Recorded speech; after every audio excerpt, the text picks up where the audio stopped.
Bonjour tout le monde, bienvenue à la présentation de Zixel pour les produits SD-WAN. Mon nom est Ken Willekens, je suis le représentant pour la Belgique pour tout ce qui est Value Added Resellers. Je suis flamand d'origine, donc je m'excuse pour mon français si il n'est pas toujours 100% correct. J'essaye de faire de mon mieux. Aujourd'hui, on va parler sur une nouvelle technologie qu'on a développée chez XL, que nous appelons SD-WAN. C'est une technologie que d'autres marques ont aussi, mais chaque marque a ses propres idées et ses propres technologies qu'ils emploient. Donc moi, je vais vous expliquer aujourd'hui comment nous voyons cette technologie et comment elle peut vous aider à servir vos clients. Donc, tout premièrement, SD-WAN, c'est une technologie qui est gérée aussi dans notre programme cloud que nous appelons Nebula. Donc, dans Nebula, nous avons deux technologies. Premièrement, nous avons Nebula Orchestrator qui est spécifiquement pour SD-WAN. Et puis de l'autre côté, on a le Nebula Control Center que vous connaissez entre-temps, j'espère, qui contient tous les points d'accès, des switches et des pare-feux qui sont gérables par le cloud.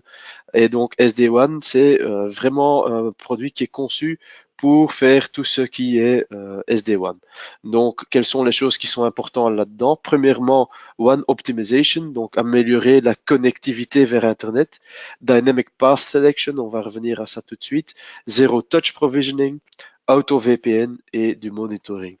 Là où le Nebula Control Center, il est plus dédié pour gérer un réseau au complet, d'avoir un déploiement facile, avoir un bon management comparé à des installations qui sont gérées sur site, qui n'ont pas de monitoring. Donc là aussi, on va rajouter du monitoring dans le cloud, d'être scalable et de ne pas être trop cher. Ok. Donc Nebula Orchestrator, c'est quelque chose que vous pouvez accéder sur la même page web que Nebula. Donc, si vous êtes dans Nebula à droite en haut, vous pourriez sélectionner d'aller vers Nebula Orchestrator où vous allez voir les technologies SD-WAN. Donc, SD-WAN, qu'est-ce? Hein? C'est une technologie qui va vous améliorer, en fait, à améliorer votre connectivité vers l'Internet. Alors, il y a beaucoup d'autres marques qui ont déjà des produits SD-WAN qu'ils offrent, hein, mais cette majorité des marques, ce sont des marques qui s'orientent vers les entreprises, vers des gros clients, des boîtes à 500 ou à 1000 personnes et qui emploient tout ça. Mais donc, nous, chez XL, nous ne croyons pas que cette technologie doit être limitée uniquement à l'entreprise parce que il y a pas mal de challenges, pas mal de choses que vous et vos clients vont rencontrer aujourd'hui qui font en sorte en fait que cette technologie SD-WAN est peut-être bien quelque chose qui peut être aussi employé dans la SMB, dans tout ce qui est petites entreprises. Euh, voilà. Donc vos clients, ils ont certains challenges. Hein. Ils vont de plus en plus aller travailler dans le cloud. Hein. Ils vont employer Office 366 ou Gmail Suite ou un CRM qui se trouve dans le cloud ou un paquet de facturation qui se trouve dans le cloud. Ils vont peut-être employer OneDrive ou Dropbox ou d'autres outils, mais il y a de plus en plus en fait des choses qui se passent dans le cloud, ce qui fait en sorte que leur connectivité vers l'Internet devient de plus en plus important. Et à cause de ça, évidemment, ils ont besoin d'avoir une connexion Internet fiable et rapide. Ils vont aussi quand même vouloir d'être sécurisés, donc ils veulent quand même, hein, indépendant d'avoir une bonne connexion Internet, ils veulent aussi être certains que tout ce qu'ils font sur Internet, il y a quand même une sécurité qui est là derrière. Et ils veulent aussi que s'ils achètent aujourd'hui un produit, ce produit dans 6 mois, dans un an, dans 2 ans, dans 3 ans, il soit toujours bien quelque chose dont ils pourront se servir. Et alors aussi dans les petites SMB, dans les petites entreprises, ce qui est quand même aussi très important, c'est le prix. Hein. Euh, voilà. Alors, vous aussi, comme VAR, hein, comme intégrateur, vous avez quelques challenges, hein.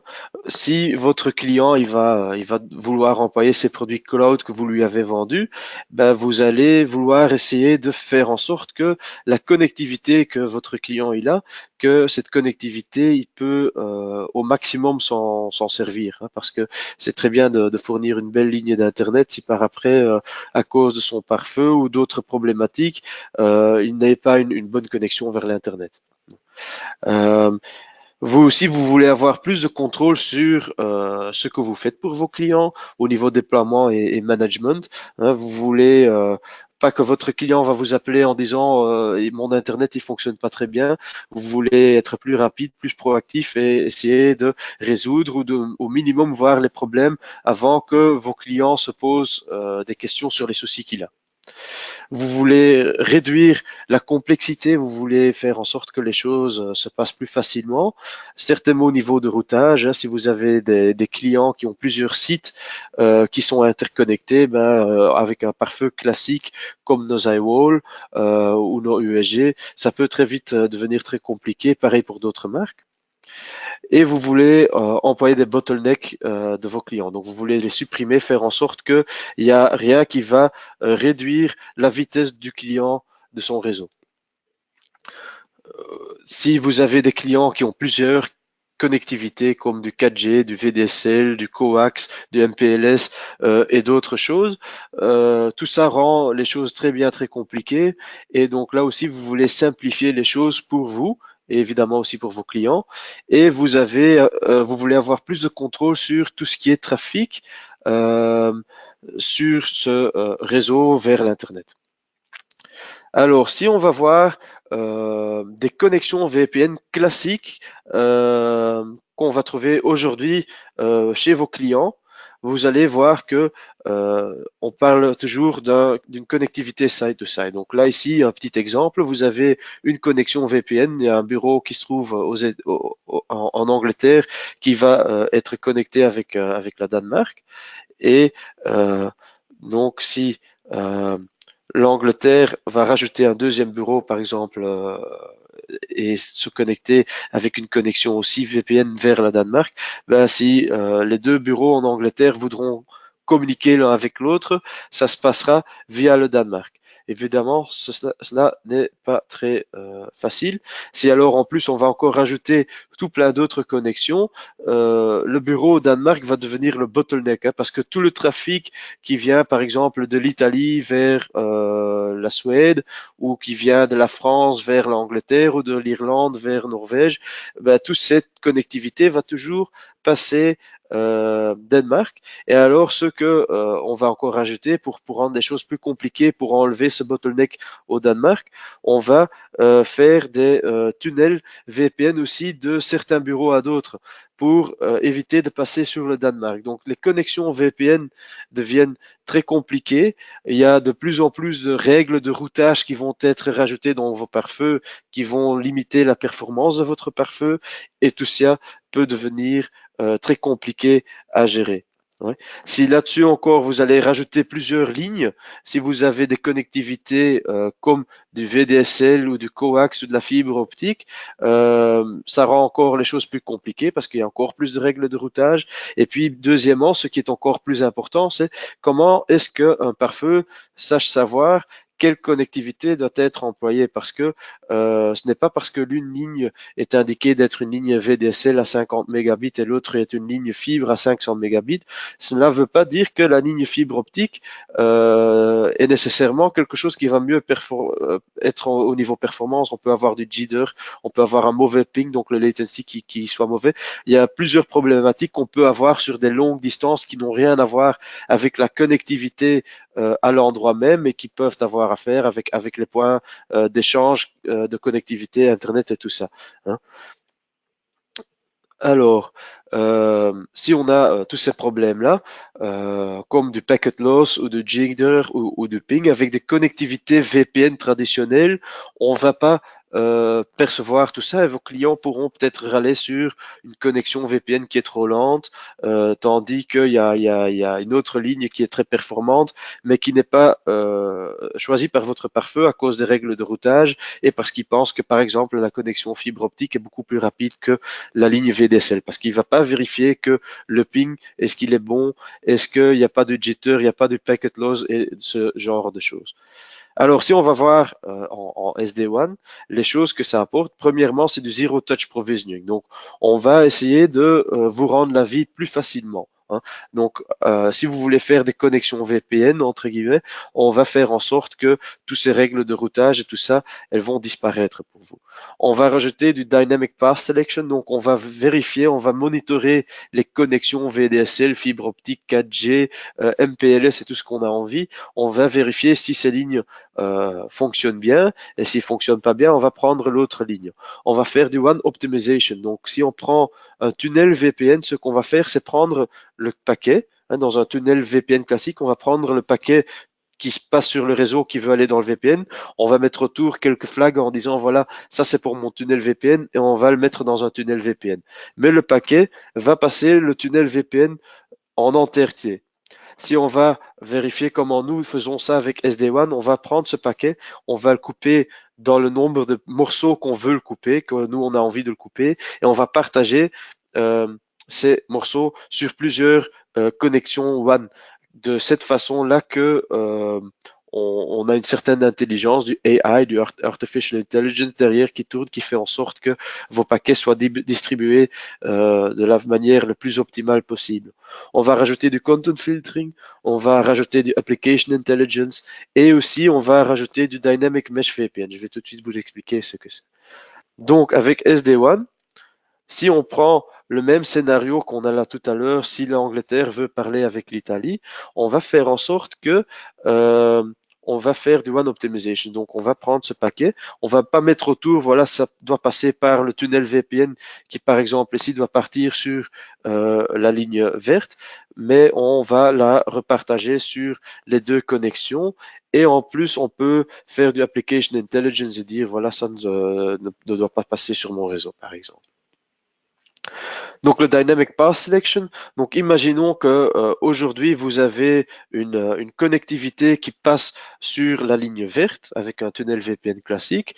Avec le Dynamic Path Selection, si cette ligne verte est par exemple cette ligne de fibre optique dont je parlais là tout à l'heure, qui à première vue semble d'être une très bonne connexion, très fiable et très rapide, ben, on peut quand même avoir des soucis par exemple. Hein. On peut avoir une connexion dégradée parce que le ping est mauvais, le jitter est mauvais. Et là, en fait, on va dynamiquement changer la connexion WAN à utiliser pour partager les paquets. Donc de cette façon-là, vous n'allez même pas percevoir en fait qu'on a changé de connectivité comparé à le tunnel VPN classique. Si vous faites par exemple un transfert d'un fichier backup, il se peut très bien que ce transfert sera interrompu parce que il passera d'un tunnel VPN à un autre et cela ne fonctionne pas toujours très bien.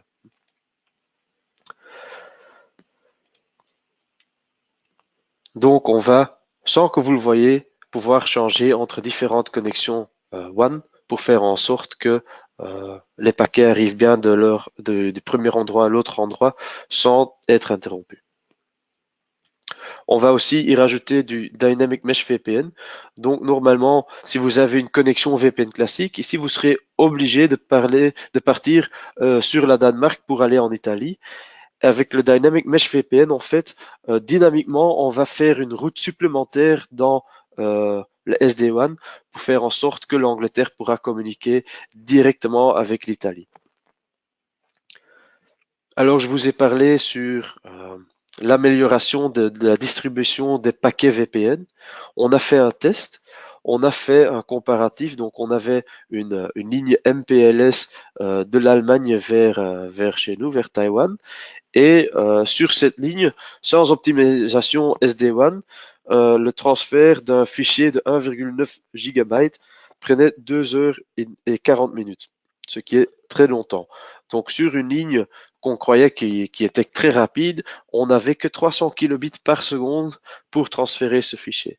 en employant la technologie SD-WAN parce qu'on ne va pas prendre le paquet et mettre autour des flags en disant ça doit partir dans un tunnel, en supprimant ça, mais en repartisant les paquets, en faisant en sorte que le paquet n'est pas traité comme un grand paquet, mais en le coupant en plusieurs petits morceaux et transférer ces petits morceaux intelligemment. On a fait en sorte que ce fichier qui prenait à l'époque 2 heures et 40 minutes, maintenant elle prend 10 minutes de votre temps pour pouvoir envoyer sur Internet.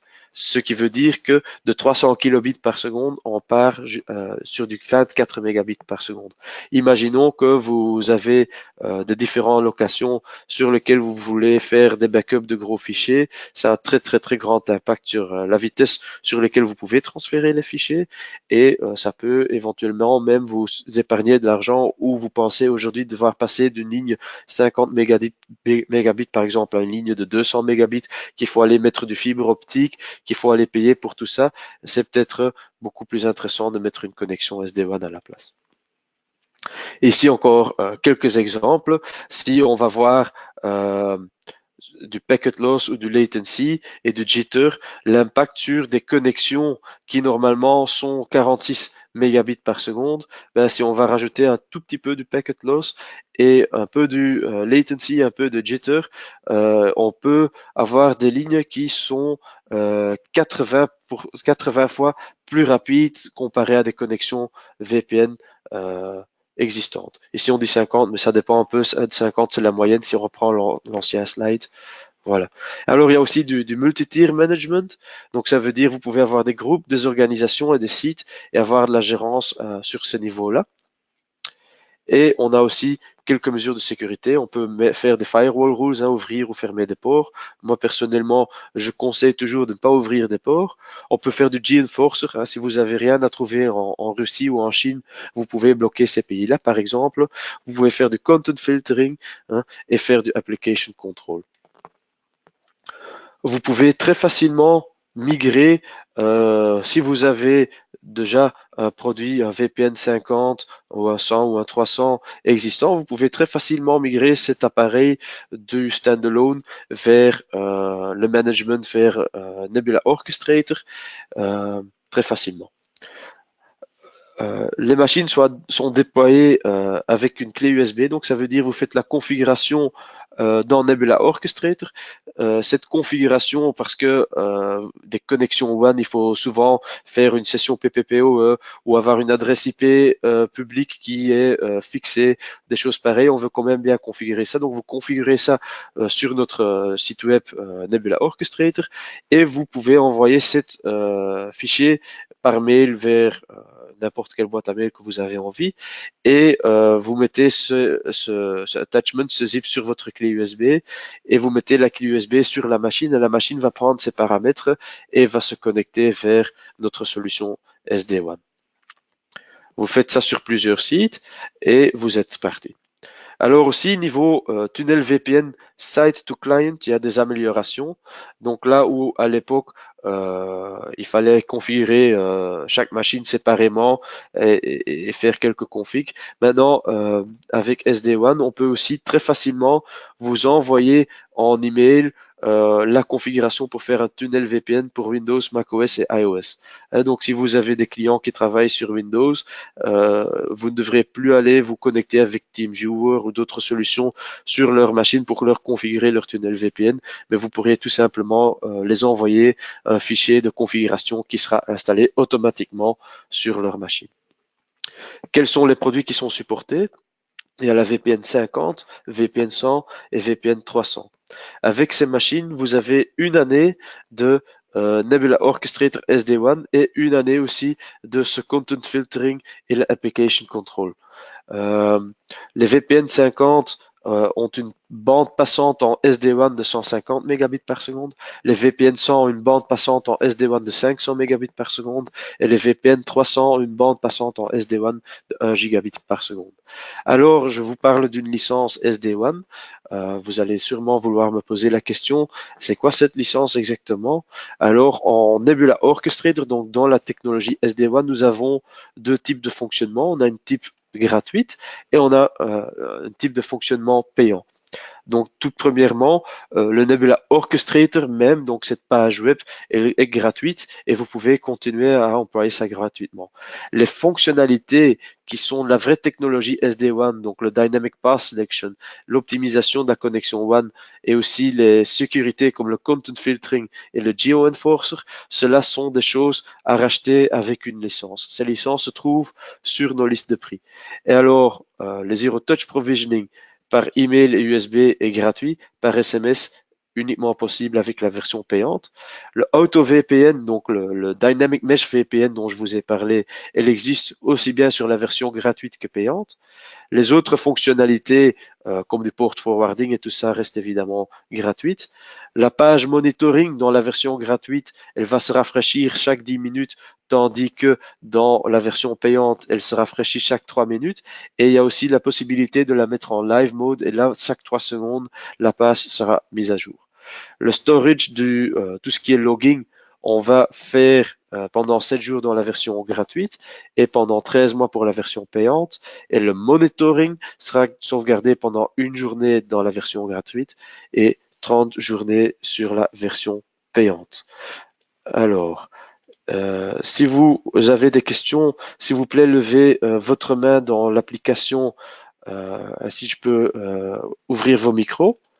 Est-ce qu'il y a des questions? Quelqu'un a des questions?